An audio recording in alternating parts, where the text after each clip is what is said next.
Hi, ich bin Lara. Wollen wir uns erstmal setzen?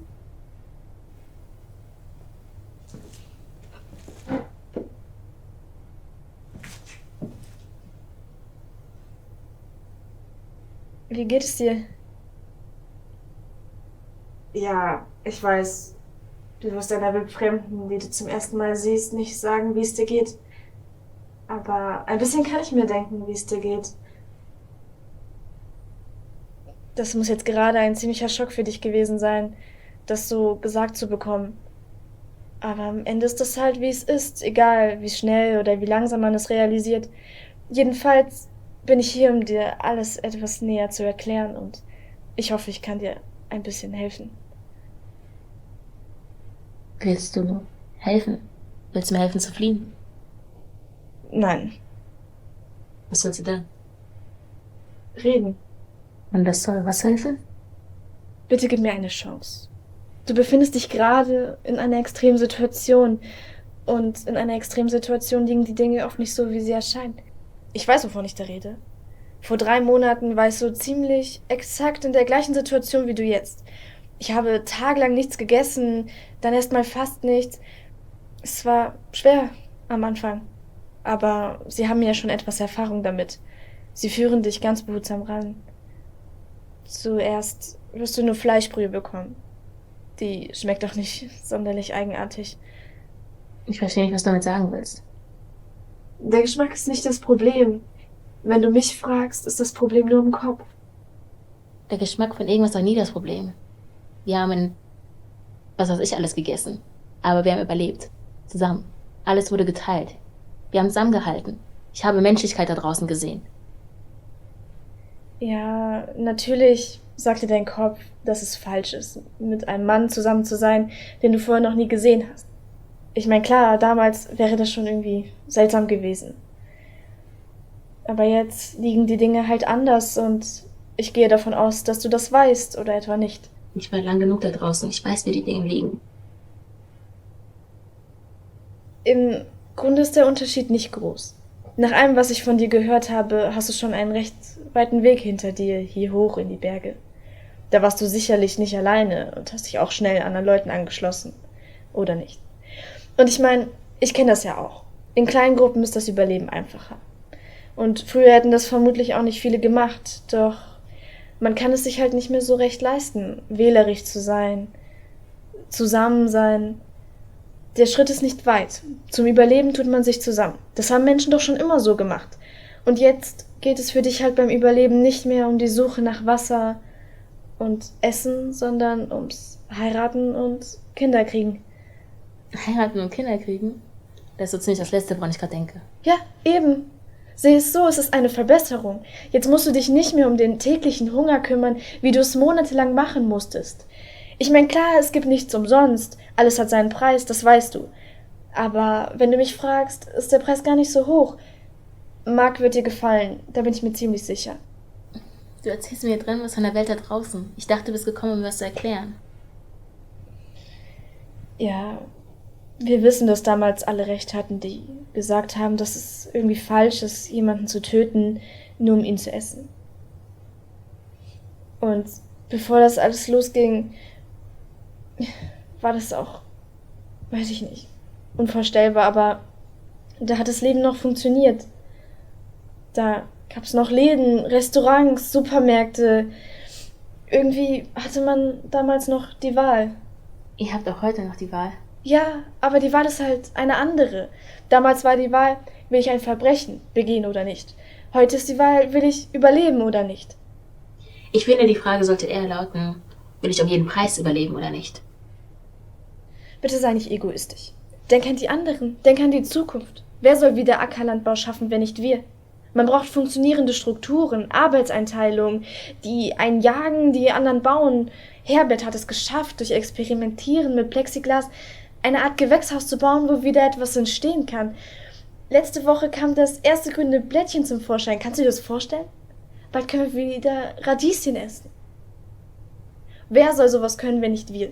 Die kleinen Gruppen oder die Einzelnen, die hier über die Berge ziehen? Die haben niemals die Kraft und die Energie, solche Experimente durchzuführen. Die sind nur mit der Suche nach Essen und Trinken beschäftigt. Nur wir haben ein funktionierendes Überlebensmodell. Ich sag's wie es ist, die kleinen, umherziehenden Gruppen können auf gar keinen Fall den Fortbestand der Menschheit sichern. Wir schon. Wir können dafür sorgen, dass es wieder Ackerbau, Viehzucht, ja, vielleicht sogar wieder Energie, Strom, Wärme, gesellschaftliche Strukturen und so weiter wieder gibt. Ich meine, klar, ich sag es, wie es ist. Dazu müssen wir über Leichen gehen. Aber das war doch schon immer so. Was glaubst du, wie viele Menschen für die Straßen, die du befährst, sterben mussten? Für die Schiffe, für die Pyramiden, für die Autos, ja, für die Klamotten, die du anhast. Ich meine, klar, es ist etwas anderes, wenn man es nur weiß. Oder ob der Mensch sterben musste, den man ist. Aber ich meine, das ist auch nicht leicht für uns. Für keinen von uns. Ich meine, wir hören uns auch die Geschichten an von den Wanderern, die hier über die Berge ziehen. Wir hören zu, was sie zu erzählen haben von der Welt da draußen. Bevor wir... Du weißt schon.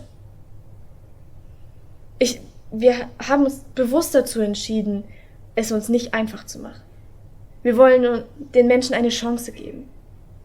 Die eine bessere Idee haben zum Überleben, die lassen wir leben und helfen bei der Umsetzung der Idee. Aber bis jetzt hatte keiner eine bessere Idee. Unsere ist die einzige, die funktioniert momentan. Und ohne Überleben können wir nicht versuchen, wieder etwas aufzubauen. So einfach ist das. Oder hast du eine bessere Idee zum Überleben? Du warst schon lange nicht mehr draußen, oder? In den letzten Wochen ist es immer krasser geworden. Je weniger es zu essen gibt, desto mehr Gerüchte, Verschwörungsgeschichten und Hirngespinste sind da draußen. Weißt du, wie oft ich auf den Straßen die Leute irgendwas von einer genialen Idee für das Überleben habe faseln hören?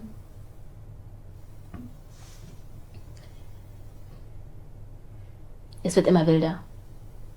Also sag mir, warum soll ich euch glauben? Nur weil ihr mich eingesperrt habt? Weißt du was, dann zeigt mir doch mal euer Gewächshaus. Vielleicht, wenn ich es mit eigenen Augen sehe. Das kann ich nicht. Und es wird auch niemand von den anderen erlauben. Wenn du jetzt Nein sagst, werde ich das Herbert melden müssen. Und ich weiß nicht, was dann passiert. Ich treffe diese Entscheidung nicht. Aber wenn du jetzt Ja sagst, kannst du dir für später noch etwas anderes überlegen. Herbert ist also euer großer Boss? Ich habe da draußen so viele Herberts kennengelernt. Machtgeile Typen, möchte gern Diktatoren. Es ist viel zu selten, dass sich irgendjemand denen im Weg stellt.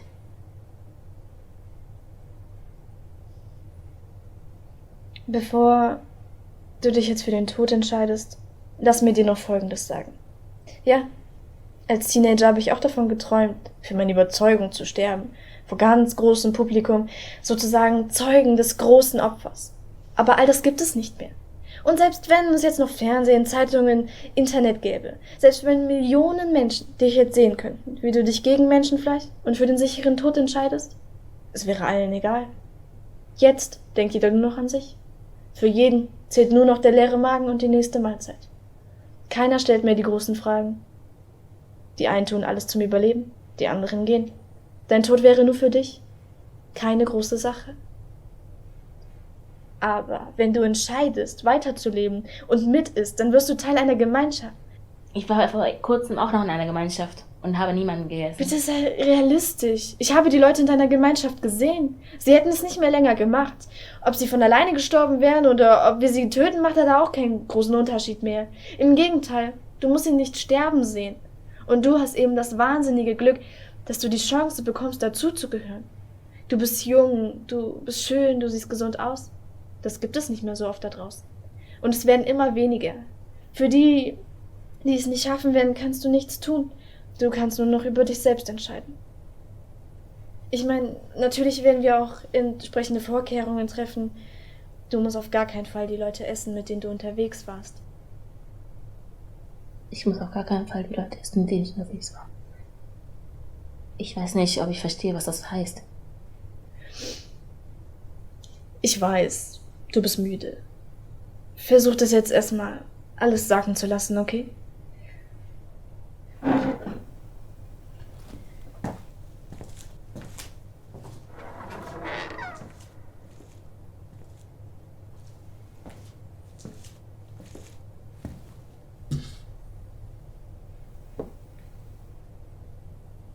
Probier vielleicht ein paar Löffel von der Brühe.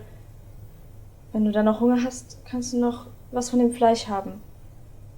Nach den ersten paar Bissen wird's einfacher, das ging jedem von uns so. Lass dir Zeit. Keiner ist da, der dir Druck macht.